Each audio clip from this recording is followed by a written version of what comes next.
HooHooHooRobin. Here he is. Hoorah! Hoorah! Here's Gunny. How's everybody doing this morning? Great. Fantastic now. I'm proud of you guys. Satellite radio is the rage of the age. I have it in both of my cars. And what do you own? What kind of cars? Wouldn't trade it for anything. What kind of cars? You got the Willys? I'm rich and I've never bought a new car in my life. I'm just too conservative. Is that it? I have an 86 Mercedes SEC that I'm customizing, and it's I have another 450 SL Mercedes that's a 77. Yeah. Wow. But I like the old cars. You like I don't the older ones? The new ones are all plastic. You know that. What do you listen to on XM? Everything. Everything? Everything. You check out Dylan's show yet? Don't know. You have to understand that my time in the car is pretty limited, and it's from L.A. and I live in Palmdale, west of Palmdale, not in the desert. And why would he listen to that goddamn hippie? So what I generally tune into is drive time talk political shows, right, because I need to stay abreast of what's going on politically. Yeah, I love watching Mail Call. It's one of my favorites. It's one of my favorites too. Letters, right? You get to do some stuff that dream come true. It's the coolest job in the world. I was telling the guys out there in the green room just a while ago that Monday I spent the entire day down in Tennessee flying a P-51 Mustang and dogfighting and doing barrel rolls, and it was a 1945 vintage P-51. Wow. What a fantastic day. A Mail Call episode. Nothing came up? Absolutely not. I don't do that. You don't throw up? No, you didn't throw up. It's all mind over matter. I don't blow chunks. It would be an embarrassing situation if I did. I've done the F-15. I've done, so many different airplanes and every helicopter in the military's arsenal. And if I blew chunks, that would be embarrassing. They wouldn't invite me back. No, we got to introduce you to Bob Kelly, because this guy, all you have to, Hi, Bob. All you have to say is whatever, and he'll puke. Yeah, he's got a weak stomach. the worst. I did the Mustang in California for $1,000. Marine pilots will take you up 6,000 feet and give you the stick.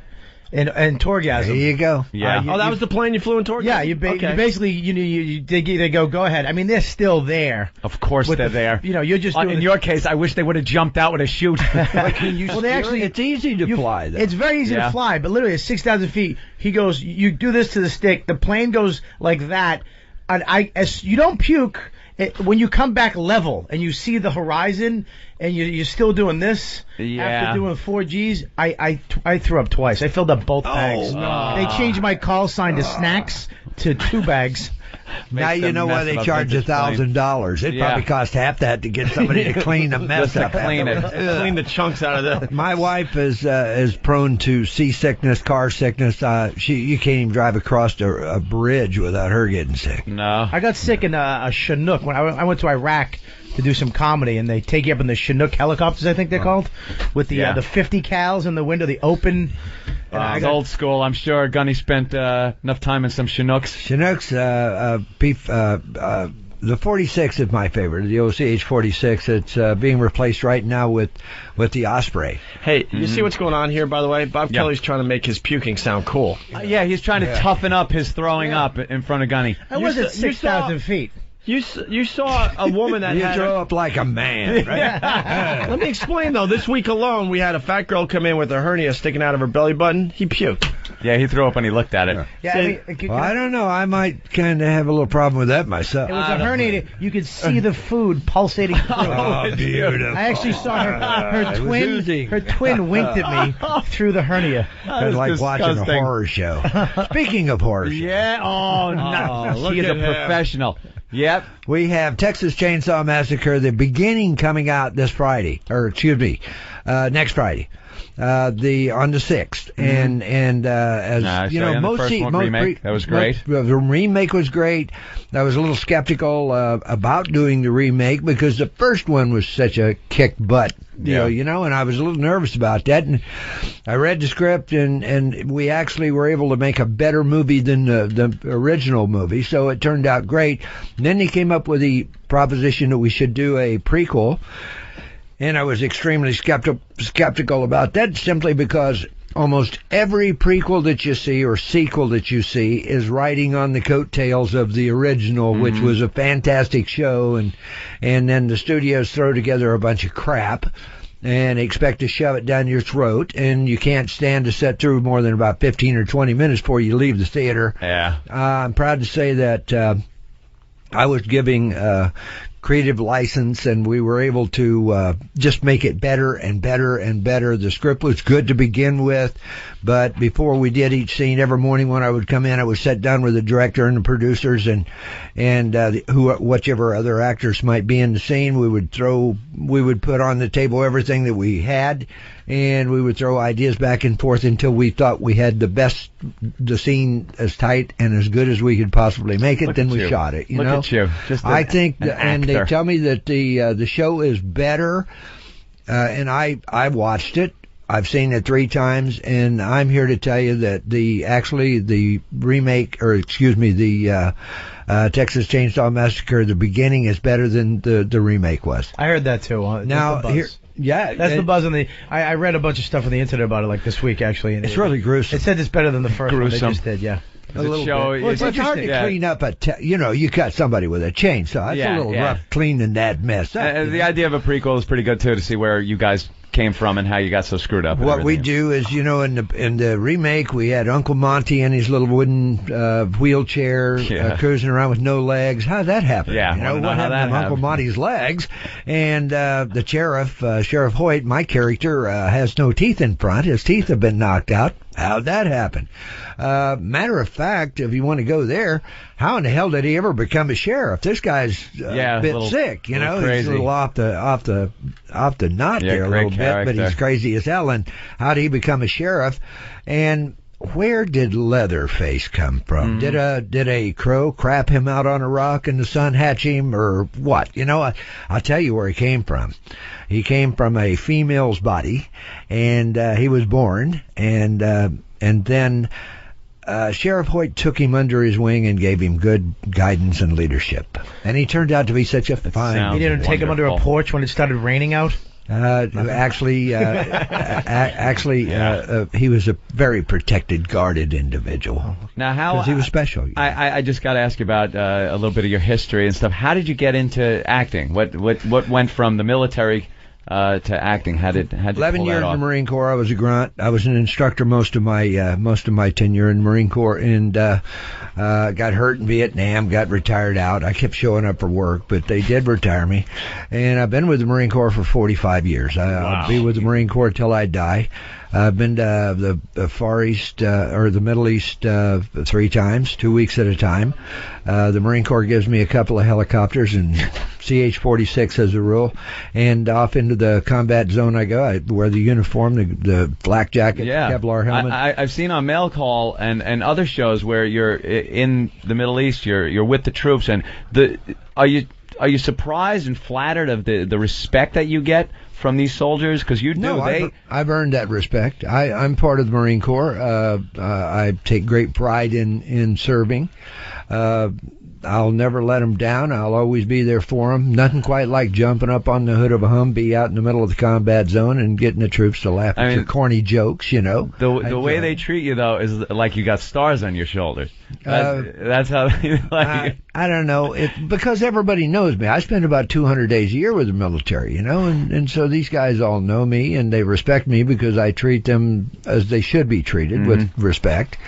And how did I get started? I found myself retired, standing outside the gate of the Marine Corps recruit depot in San Diego with my sea bag at my side, and that's all I owned in this world, thinking, what the hell am I going to do now, because I have no education to speak of. And then I thought, Hollyweird is just up the road, 40 miles. I can go to Hollyweird.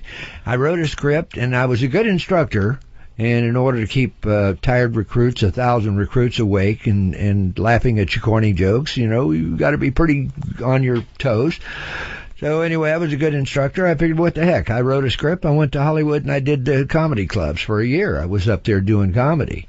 And God help the individual that heckled this. It's down in his face. Talk about drive something up the wrong side of your body. Yeah. But that worked out good. And then one of my buddies, and I was sleeping on people's couches, and YMCA was good. But and I didn't even have a car. Couldn't afford a car. But a friend of mine told me, hey, Gunny, they're getting ready to do Vietnam War shows over in the Philippines. So I was single. I packed my gear and packed up my little sea bag and jumped on space available at George Air Force Base and went back to the Philippines, met the right people, and got involved. And that rest of it's history. And that movie was? Full Metal Jacket. Of course it was. You're talking Full Metal Jacket. Of course it was. That was film number 5, by the way. Was it? That was film number 5, and in a previous film I had taken, I was technical advisor. Oh, Boys in Company C. Yeah. I think it was before. Boys in Company C, before. Purple Heart, Siege of Firebase Glory, it goes on. But I was able to take a role away from an actor, and they put him on the airplane, sent his young tail back to Hollywood, and I did his shtick. Must have been very so impressed. I knew you could take roles away from actors. Now, since you weren't an actor walking into that, but you'd done stand-up, wasn't that just a one-shot of you going around the troops at the beginning, giving your speech? I don't remember seeing a cut, and you had a lot of dialogue there. Want to hear it? Don't doubt. I'll give you the clean version. No, you can satellite. Oh, you're okay with the You can say anything you want to say. Okay, this is not family related. No. It gets nasty. Okay, here you go. I am Gunnery Sergeant Ermey. I am your senior drill instructor. From now on, you will speak only when spoken to. The first and last words out of your filthy sewers will be, sir. Do you maggots understand that? Yes, sir. Bullshit, I can't hear you. Sound off like you've got a pair. Yes, sir. If you ladies leave my island, if you survive recruit training, you will be a weapon. You will be a minister of death praying for war. But until that day, you're pukes. You're scumbags. You're the lowest form of life on earth. You're not even human fucking beings. You are nothing but a lot of little unorganized grabastic pieces of civilian shit.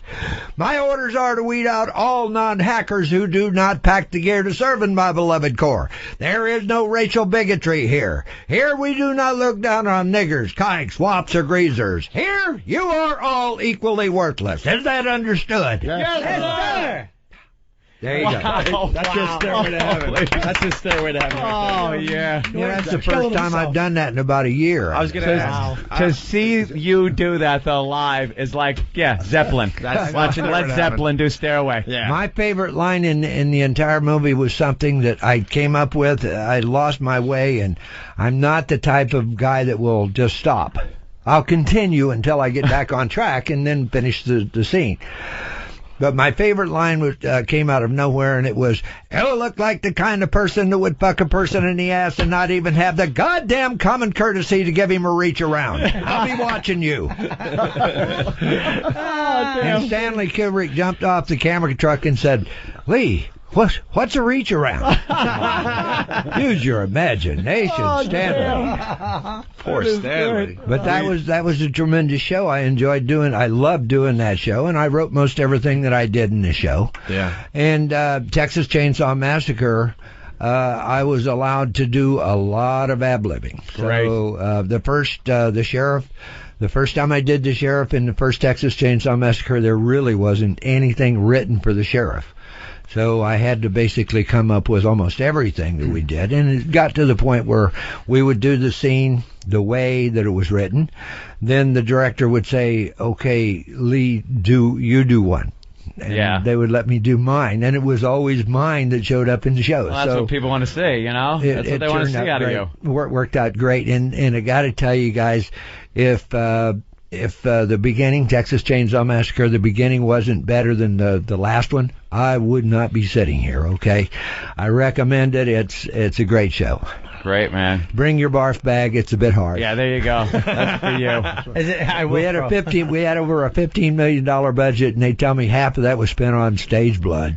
Now is it nice and gruesome? Good. I know it's gruesome, but is it scary? I mean, is it like Leatherface was like, oh man, this guy's coming. There's a couple things that really bother us psychologically. One is we would never want to be eaten by an animal such as a white shark or a tiger. Right.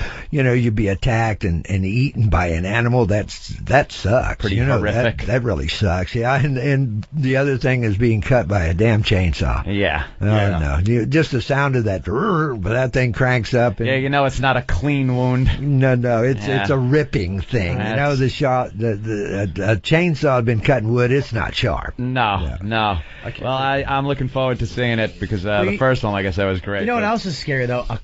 A man with a badge who's psychotic. That's what scares me. A cop, because you know, as soon as you see him, you trust him. That's a cop. You're going to save me. But then to find out he's a fucking lunatic. And he can do what he wants with impunity. And he's bringing to his creepy son. Yeah. Now it's like, oh, I'm fucked. My guy, the sheriff, is, I think Sheriff Hoyt is the second most favorite part that I've ever done. Really? I really enjoy him.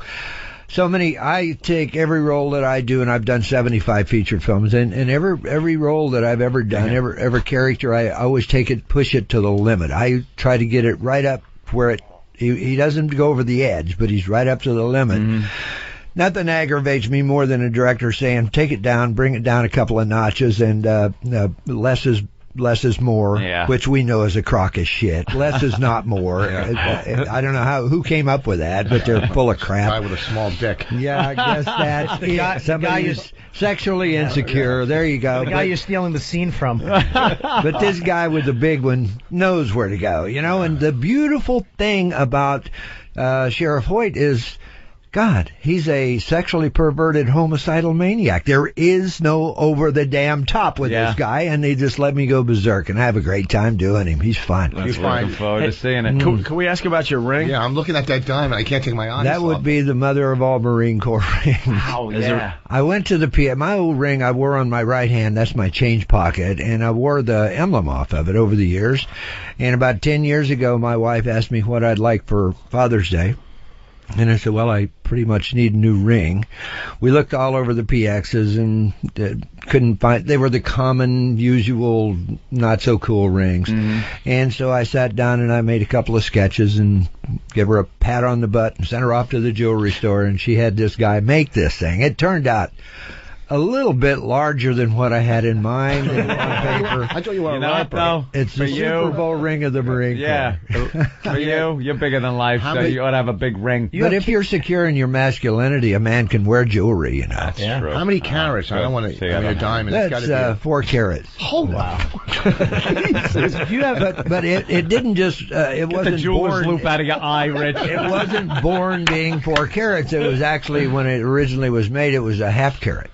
And then every year, every Father's Day thereafter, my wife would take it down to the jewelry store and kick it up a notch, And I do the same for her. So it was an investment, basically. Over 10 years, it's evolved into a 4-carat diamond from a half a carat. Do you have kids? Do you have kids? Well, you could call them kids. They're old kids. They're all over 20. Imagine him being your dad, though. Having to wake up, you're late for school in the morning. I don't want to go. Get your just fucked up, boy. Look, it's worse like Great Santini. Like it's yesterday. The Great Santini done it so much better than I did, though. I was kind of a failure when it come to being a father, simply because I was just gone all the time. And so I would come home. I would be home for a few days, just long enough to get him squared away, get the baggy pants off the boy, and get the skateboard away from him. And the next thing, I'd be on the airplane going away. I'd come home, and the wife would have taken him shopping by then, and he had all brand new baggy pants. She was a pushover, and I was the disciplinarian. But problem was, the disciplinarian was always gone. Yeah. So what are you gonna do? Did you make him cut his hair? Did he have to have a short haircut? They were pretty neat up until probably when they were 16, 17 years old, and the hair is growing. My son has a lot of hair right now, and I point that out to him occasionally. Yeah. He has too much hair. Doesn't seem like you're very happy about it. Yeah, but so be it. You know, it doesn't do anything. He's obviously he doesn't have enough respect for me to go cut his hair. So one of these days I'll have to come home with a couple of big guys, take him down and just cut the dog shit out of him. Butcher his ass, you know. Teach him a lesson. Yeah, I hear you. I'm sure that will work just great. Wow. He'll love me forever. Yeah, don't hold back, man. For setting You can speak freely. Did you hate? I mean, after you were done doing stand-up, were you glad? I mean, compared to acting, I mean, did you just hate the world around stand-up? More money. Yeah. A lot more money. That's the only difference. I love doing stand-up. It's fun, and it's instant recognition, gratification. Yeah, Rich. And what was better, a Chuckle Hut or Full Metal Jacket? No. Well, you know, no. Well, the thing is, the movies go on and on and on, you know, and like Full Metal Jacket, you know, we did that 20 years ago. I know, it's amazing. And it still goes strong today. There's not a day goes by where I don't sign a number of copies of Full Metal. Yeah. I did a thing for the troops called Full Metal Comedy. Where I went over there. Oh, you just compared yourself. Are you insane? Compare yourself to a legend, you fucking blimp. How dare go puke in the bathroom, you jackass. Put your midget hand down. Okay. Don't point at me with that finger. You use your elbow if you're going to point to me. No discipline I have in a here. concept to throw up to you here. Yeah. See what your opinion is. Now, we've done 2 Texas Chainsaw Massacres. Probably are. Chances are we will do a sequel to the prequel. And I was thinking, you know, right in the middle of the last show, I was starting to dribble and droodle and write and think about ideas. I think a huge, tremendously successful show would be a spoof on Texas Chainsaw Massacre, and I was thinking about I would name it. It would be a musical, comedy musical, and I would call it New York Hacksaw Manicure. You know, could you just imagine? All right, who's going to do it? Sergeant, you can imagine Sheriff Hoyt and Leatherface up there dancing around like a couple of fairies. You know, what happened? You start up the. Why don't you yell at him, Voss? You angry little Jew. Yell at him. First of all, he just said something about a manicure. So he made the right decision with acting. But here's the thing: he could take that ring and put a dent in my head if he wanted to right now. And he should. The other day, a fly. I was watching news in a hotel room, and there was a damn fly, and it landed on my head.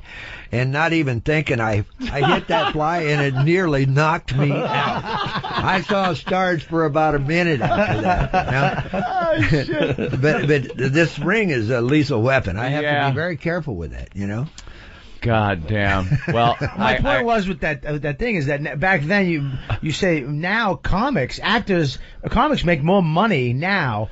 Because if you go, actors are actually turning into comics. Dane Cook makes more money now. You know how much money Stop he'd with make comics. doing stand-up? If he could fill a club. I mean, he'd make $30,000 a night. But it's only the few. You know, it's only the few. It's the Eddie Murphys and the Whoopi Goldbergs, and it's like, you know, only a few of the comics really do make the big bucks. No, all the rest of them are stuck on Saturday Night Live making $150 a week. No, I mean, that's my back point. In the old days, there was no money. I got paid $100 a stand-up when I was doing stand-up. And what do you make, Rich? Where was that? That's good. $100 doing stand-up. Are you who are you talking to? I'm Rich Voss. Do you know Rich Voss? Do you know Rich Voss from Last Comic Standing? From Last Comic Standing or Tough Crowd with Colin Quinn? Yes, I watch. Yeah. Do you know him from it? If you seriously, if you recognize just walking the street, me or him, who do you think you would recognize more, me or? I wouldn't recognize either one of them. Good answer. Thank God. You, and I'm so glad Norton isn't here.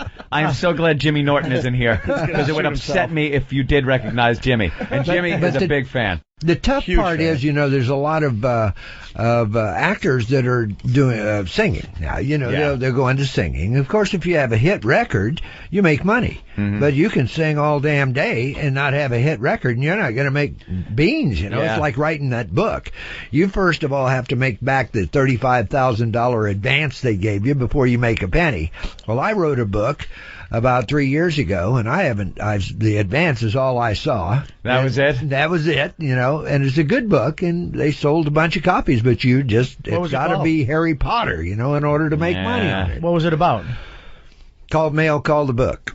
And I took a bunch of the old scripts, and I hate to waste my time, and I'm sitting on the airplane 5 hours going from L.A. to New York, and from New York to L.A. and Seattle and Washington, D.C., and I'm wasting my time. And so I got all the old scripts from Mail Call, and I went back, and all the research was done already. So I went back and I just did I did a book. Yeah. I wrote a book and changed everything, of course, as far as dialogue and the way it works. But pictures, put some pictures in there, and I wrote a book, and they've sold thousands of copies. I know I've done book signings, and I've sold at least 10,000 copies of the book. Oh, you didn't see? No, I haven't seen a dime. Haven't seen a dime. You got to sell 1 million. You need a biography. Wow. And the biggest problem is with these actors that are going into like stand-up, for instance. Okay, it should be the other way around, because from stand-up you go into acting, and there's where the big bucks is. Unless you are the main guy on the ticket, you don't make any money. You get the audience warmed up. As well as I do. You've been there, did that. Yeah, I've been there. Yeah, you go and warm up the audience for Eddie Murphy, and what do you get? You get $250, $300, and the fat chick. Yeah, and the fat chick. That's it. But the fat drunk chick. You should definitely write a book, a biography. Yeah, a biography. You're in Vietnam, you said, right? Well, I'm going to write a biography, but I'm not done yet. God. Yeah, I know, right? He's not I'm still done. young. I want to wait until I get old. Don't you want to have the money? No, then I want to sit around and write a book, Yeah. Can I ask you a question? I want to wait. Actually, I want to wait until my dad dies, because I have a lot of really filthy, nasty things to say about him, and I don't want to have to do it while he's still alive. He's worried about his dad, not his wife or his kids. You can tell one story for us. You gotta have something. No, my dad had me totally convinced when I was a kid that I thought my name was stupid. Until I went in the Marine Corps, and they pointed out the fact that my first name was Ronald, my middle name was Lee, and last name was Ermey. I thought it was just stupid. Ermey. Oh no, really? Yeah, he had all of us totally. I mean, you don't call yourself, "Hey, idiot, come here." Well, that's my father, okay, in his drunken stupor. So it was like that's what I put up with, and that's what I was convinced by the time I got in the Marine Corps, that I was a total loser, a total idiot. And it, thank God for my 3 drill instructors. They pulled me out of that ditch, cleaned me off, and hosed me down, and put me in the right direction, and convinced me that there wasn't much in this world that I couldn't accomplish if I set my mind to it. Is that what drove you into the Corps? Like your I was in the Marine Corps the day I was 17. I was on the bus, man. I was getting the hell out of Dodge. Yeah, I grew up on a farm in Kansas, a little farm, and my dad was an alcoholic tyrant, and he had 6 boys. That might have a little something to do with why he was an alcoholic tyrant. 6 boys. Ooh, can you imagine? 1 year apart. I guess Mom and he didn't figure out what caused that, until it was way too late. 6 kids later, they figured out how that happens. So, and on the farm back in the early 50s, we didn't have electricity. So, well, hell, when it got dark, you went to bed. Well, what do you do when you go to bed? You make babies, right? So he's got to have some entertainment. We didn't have TV back in those days. It's just screwing is all you had to do. That's it. Just go screw your brains out. Wow. Just go to bed. Come on, baby, let's go to bed. Make another baby. Yeah, my first wife was, oh, Jesus, again? Didn't we just do this last week? Excuse me. We have but are television. You abnormally oversexed? Jeez, baby. Yeah. So you talk to your father now? My dad's okay. He and I can't be in the same room for much more than 10 or 15 minutes. He and I believe we're differently politically. We're different. He is one of these Democrats that is totally 100% a Democrat, and I don't have a problem with that. But what I do have a problem with is why are you a Democrat? I ask him, you can ask him who is the president of the United States. He can't tell you. He don't know who the vice president is. He voted for the Democrat on the ticket. He can't tell you who that guy, what that guy's name was, and he can't tell you what he believed in or what he stood for.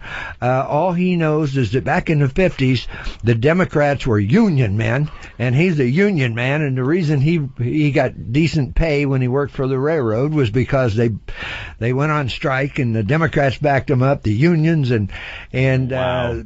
as far as he's concerned, he goes into the booth, the voting booth. He and his wife is instructed, and she's a yes lady. And they go in and they punch everything with a D beside it. They will not listen to, if they see something, political person on TV that might be talking about, I'm running for president and I would like to have your vote and this is what I stand for. Blink, he changes the channel. He didn't want anything to do with that. How crap. old a gentleman is he now? He's 82 and he's not a gentleman. Don't make 82. that mistake. Okay. I was being respectful. No. I'm an ass. No sense in being respectful. He's okay, but he and I get along fine now because I can kick his ass. But it was a hard time growing up, and I was number 2. I had an older brother, and then I was number 2, and number 2 is always the guy that sucks hind tit, eats the shit. And I was the guy that it was always my fault. Did you ever have that moment with your father where you finally crossed over, like you've been in the Corps for a while and did you visit and then show him like, listen, motherfucker? No, I had to beat him at and arm wrestling. Was that it? Yeah, that was the only way I got the upper hand. I was picturing some big dramatic scene of you taking your hat off and, come on, hit me. Yeah, when I pinned him, and then I looked him straight in the eyes and said, and now you have some kind of an idea about what I might be able to do to you if you fuck with me anymore, you cocksucker. Oh, wow. Uncomfortable. But he came around. Dad's not a bad guy. I get along okay with Dad now, but we have an understanding. I have my beliefs. He has his beliefs. I grew up in a Democratic family, but I'm an independent. Yeah. I don't really agree with everything that the Republicans do, and I certainly don't agree with what the Democrats do. But I'm one of those guys that I've remained independent so that I can look at the individual, and I make up my mind, by listening to what his ideas are, and I want to vote for the guy that's going to do the best thing he can for this country. Mm-hmm. What's pissed me off here lately is the Democrats and the Republicans. That seems to me like they've evolved into a situation where they vote for what's good for the party, not what's good for you and I or America, and that bugs me. Well, I just heard about the senatorial vote on. It was the bill for the prisoners. Now isn't that sweet? What are we supposed to do? They've got color TV and air conditioning. I know. And come on, Playboy magazines. What more do they need? And we need to tie up these loose ends. Yep. I mean, you can't keep them in Gitmo for the rest of for the next 100 years. There was a Democrat. Don't remember the state or the name because I heard it on the way in. Who actually voted for this bill.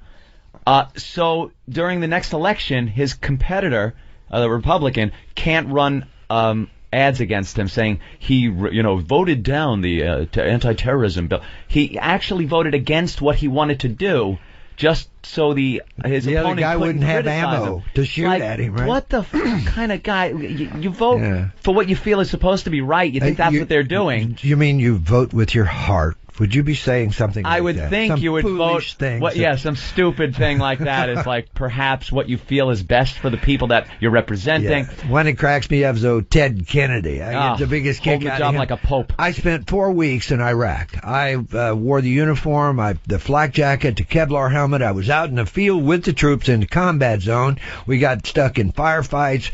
We had shoulder. Imagine one of these motherfuckers. I'm RPG sorry to shot at us. Interrupt you for a second though, but could you imagine one of these Al Qaeda motherfuckers who just watched one of his movies, going, "Holy shit, that's the fucking guy." I just got shot by Arlie Ermey. But anyway, I was over there for 4 weeks, and I come back, and I seen nothing but El Primo. Morale was just going through the roof. And you have to understand, these kids are re-enlisting at the rate of 70% right now. 70%, 70 out of 100 of these kids that join re-enlist in the Marine Corps.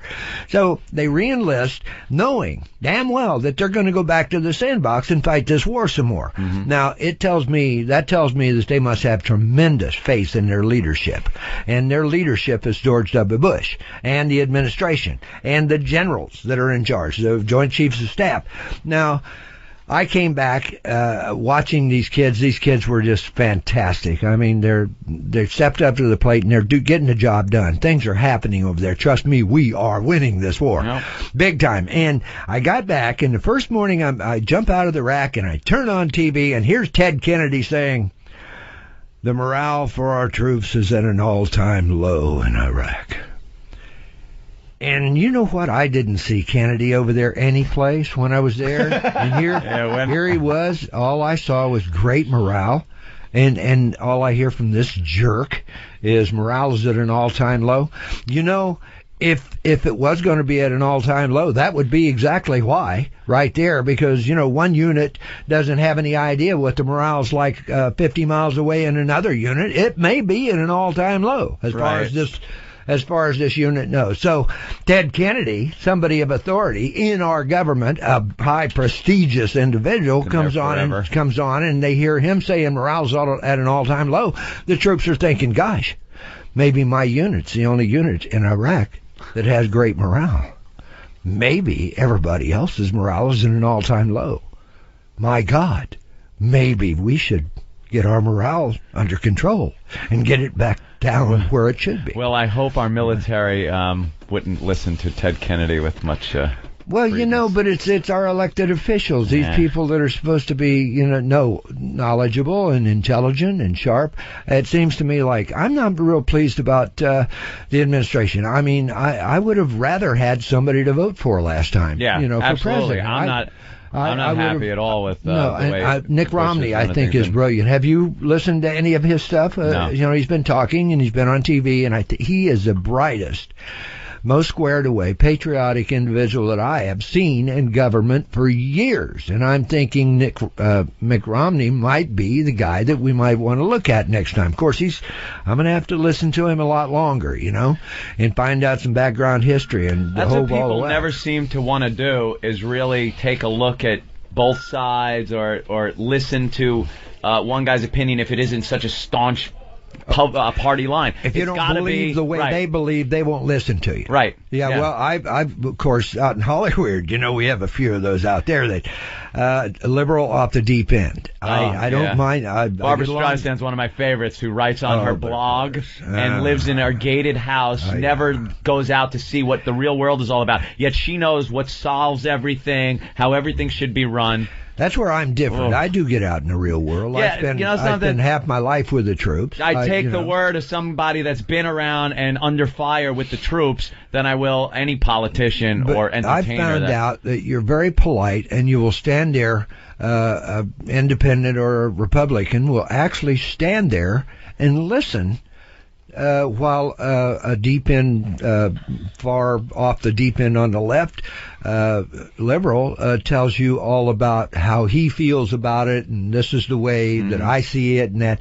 And then and you'll listen to him for 5 or 10 minutes doing his thing, and then when it comes your turn to explain how you feel about it, you get about one sentence into your explanation, and they cut you off. They literally will not listen to you. So how can they make an opinion? They can't. You know? I think we have a problem like that, though, on both sides, with the far right and the far left. I think both sides you get. I agree, but on the far left, it's worse. Yeah, it's worse, and they don't have a lot of common sense. I found that out. That's you know what we ought to do? Just kill them all.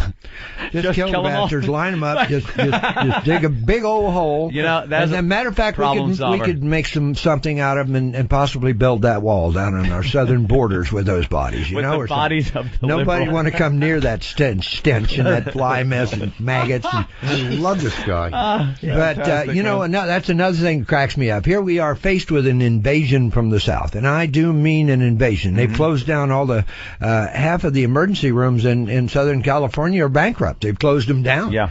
And if you do have a problem, like I had a situation where I had a blood clot and I was paralyzed on the left side, and I went to the emergency room. You realize that out there the illegals are given free medical care only if they go to the emergency rooms. So if they have a cold, they go to the emergency rooms. I took a number. I was number 87. And I sat Christ. there and I waited and I waited and I waited, and here was these little Hispanic kids with the sniffles, and that is ridiculous, and we need to do something about it. But I have a solution, and it's the simplest thing in the world. Why not enforce the damn laws that we have on the books that says you can't hire them? Is anyone asking for anything more that isn't in place already? It's like that's why it's called illegal. I hear this illegal multi-billion-dollar wall thing. What's up with this? I mean, come on. They dig holes, for Christ's sakes. Yeah. They have holes that they've dug under the border that are 1,000 feet huge long. Tunnels, Yeah, huge tunnels. And do you think a wall is going to stop them from tunneling? What they need to do is, I did a show here last year before last. It was the blimp. And they can take this blimp that they've come up with. It's lighter than air type blimp. You can't shoot them down. You punch a hole in it. It slowly leaks out, and you'll have to bring it home. But it doesn't just crash. Now, they can take these blimps, and they cost about a fourth or a tenth of what a helicopter would cost. Plus, a helicopter, it's up there for 3 hours, and it has to come back and get maintenance and refueled. This blimp can go up. You can put 2 crews on it. It can stay up there 3 days. It's got 2 little Piper Cub engines. It burns nothing for gas. You can put all the optical equipment and heat registering, what do they call that? Infrared and all this. And it can see 100 miles in each direction. Jeez. How many would we need, And that's all we really need to do is have somebody up there. We don't need to put more border patrols on. We just need to have that eye in the sky that can be watching day and night. And when they see activity in one certain area, grid of the border, they call and let the Border Patrol know so that the Border Control can come and control it. Control the border. But it would be the simplest thing in the world, wouldn't it? And they're talking about this multi-billion-dollar wall. What's this big-ass 40-foot-high concrete barrier? That reminds me of there was a similar situation between East and West Berlin, weren't there? Yeah. And we didn't like that, did we? Very well. We didn't like that too much. Well, hopefully they'll consider that idea, the blimp. The blimp, it's so simple. Blimp. It's such an old idea, yet it works. It's put advertising on the side, like right. The Super Bowl. They can sleep in it. Nike. The gondola, is huge. You can sleep in it. Yeah. There's sleeping quarters, so you can have 2 crews up there and stay up there 2 days in a row. Not like a helicopter, go out for 3 hours and come back, go out and come back. The people jumping across the borders are watching these helicopters. When they leave, they know, well, they're gone for a couple hours now, so we're wide open. Let's go, boys, charge. Blimp would be quiet. Yeah, blimp is totally quiet. I say you fill a few up with hydrogen like the Hindenburg and crash them right into the illegal aliens trying to... We don't need to do that, but and another thing is enforce the law. We have laws in the books that says you can't hire an illegal alien. But you can't hire... You try to go over to another country, say Great Britain or France or any other civilized country. You go over there and try to get a job. Would I want to do that? No, but try it. Yeah, you can't do Give it that. A try. They won't let you work, Yeah, but the Americans won't do the jobs that the Mexicans will do here, though. That's the thing. No. See, you have that wrong. You've listened to Ted Kennedy too much. He's my uncle. He says that the illegals come across and they do the jobs that no Americans will do. But he leaves off the last part. For $2.50 an hour. Right.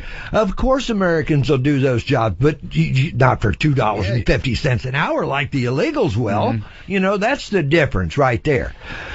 So Can you just go to a Marine base and get a tank? Could you personally just walk in and go, could I get a tank? I want to drive. No, I could use one. I could probably go on any Marine base that has Abrams A1 battle tanks, and just I could probably let me use one. Say, could we go for a ride? And they would be more than happy to load it the up. Fact Maybe that you shoot have a couple that of rounds at your disposal is hysterical. I love it. I love the fact they should just let every illegal know that that's possible. That Arlie Ermey might be somewhere in a tank right now. And then release tapes of this program to them to let them know that you might be out there in a tank.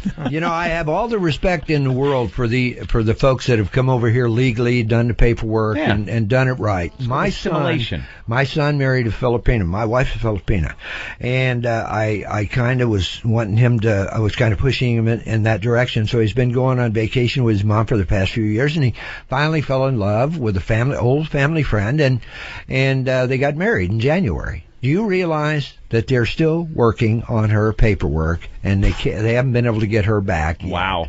Now, and they're married. So here, meanwhile, we have all the illegals flooding on board, and the big question is, do we give them driver's licenses? Do we give them education? Those are already decided things. Of course we do. But how about my son's wife? That's what I'd like. They have tunnels you can get her through. I should have done that. I should have just brought her to Mexico and just whisked her across the border. You could probably just get a bunch of, like, some elite squad, rappel down, grab her up, chop her back in. But it's aggravating. It's just aggravating to know that, we're doing it the legal way, because I insist there's no other way as far as I'm concerned. But in the meanwhile, we got all these people that are totally violating our laws the minute they step across our borders. You realize that Vicente Fox, of course, has been dumping his garbage in our backyard ever since. Yep. He's got a rapist, a 3-time committer. What does he do? He doesn't commit him to prison, because then the Mexican government has to feed him. Yep. You are going to America, young man. There you go. And they escort him up to the border, and he comes over here and rapes a few people over here. Have our criminals. Criminals. They say a good 30% of the people in prison in California are illegal aliens. Come on, give me a break. Why are we supporting these? Why are we putting up with this crap? Let's just raise taxes so we can give them all color TV and they're personalized in their rooms. It is aggravating. It is. It's aggravating. There's so much wrong going on in this country, and it seems like the Democrats and the Republicans, the left and the right, are doing everything they can. They're jockeying for that vote. They want that illegal, that 12 million votes. And they're willing to sell us, the American people, out to get that 12 million votes. And it's disgusting. I'm starting to really get upset with them. But there's some good things, too. The government does a lot of great things. And I'm proud of our government. We do have the best government in the world. I've lived in a lot of foreign countries, and I'll tell you what, give me America and give me this government any day of the week. Just a few little problems. Texas Chainsaw Massacre. And that's what the movie is about. Right. Texas Chainsaw Massacre. That's what the movie's about. Texas Chainsaw Massacre, guys. My God. My God, but I'm serious about Texas Chainsaw Massacre. Yeah. It's better than the other one, and if you enjoyed the last one, which was a raging success, you need to go see this one. And this one I get to go totally berserk in. So I would get the DVD of the first one first, and then go to the movies and see the second. I would watch the prequel. The remake first too, and then you have all these questions. You know, well, how'd this happen? How'd that come about? Whatever happened for this? So I recommend that. But by all means, go and see Texas Chainsaw Massacre on the big screen. All right. Very good. Thank you so much. It's been a pleasure to have you. Guys, thanks for having me on board. It's been a pleasure being here. Semper Fi. Y'all have a great rest of the day, okay? Hoorah! No, we're off the air, too. Thank you, Arlie. Good to go. All right. Can we all get pictures, or you got to run out of here? We can get pictures. All right.